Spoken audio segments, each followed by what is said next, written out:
अमित एक छोटे से गांव में रहता था।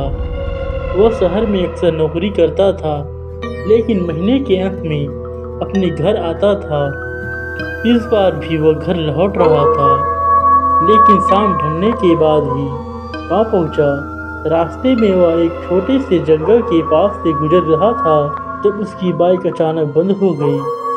रात घनी हो चुकी थी और चारों ओर अंधेरा था। अमित ने बाइक को स्टार्ट करने की कोशिश की, लेकिन वह चालू नहीं हुई। मजबूरी में उसने बाइक को किनारे खड़ा किया और पैदल ही गांव की ओर बढ़ने लगा।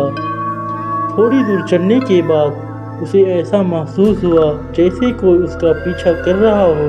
वह रुककर पीछे मुड़ा, लेकिन वहां पर कोई नहीं था। वह फिर से चलने लगा, लेकिन यह एहसास और भी प्रबल हो गया। उसे अब साफ साफ महसूस हो रहा था कि कोई उसके पीछे पीछे चल रहा है। उसने अपनी गति तेज कर दी, लेकिन कदमों की आवाज़ तेज हो गई। डर के मारे अमित का दिल जोरों से धड़कने लगा। आखिरकार उसने हिम्मत जुटाकर फिर से पीछे देखा। इस बार उसने देखा कि एक साया उसकी ओर बढ़ रहा है।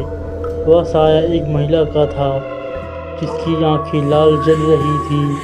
अमित की चीख निकल गई और वह दौड़ पड़ा। वह जितना तेजी से दौड़ सकता था दौड़ा, लेकिन वह साया उसके पीछे पीछे था। अचानक उस साये ने अमित को पकड़ लिया। अमित ने महसूस किया कि उसके पैर जमीन में धंसने लगे हैं। उसने अपने आप को छुड़ाने की पूरी कोशिश की, लेकिन वह बुरी तरह फंस चुका था। वह साया उसके बहुत पास आ चुका था। अमित ने उसकी शक्ल देखी। वह एक बहुत भयानक चेहरा था जो इंसानी नहीं लग रहा था। उसके कानों में उस साये की फुफकार गूंजने लगी। तुम यहाँ नहीं बचोगे।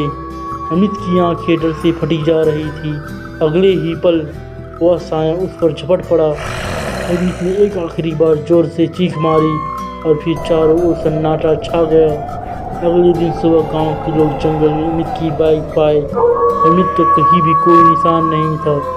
कहते हैं जो भी उस रात जंगल के उस रास्ते से गुजरता है वो वापस नहीं लौटता।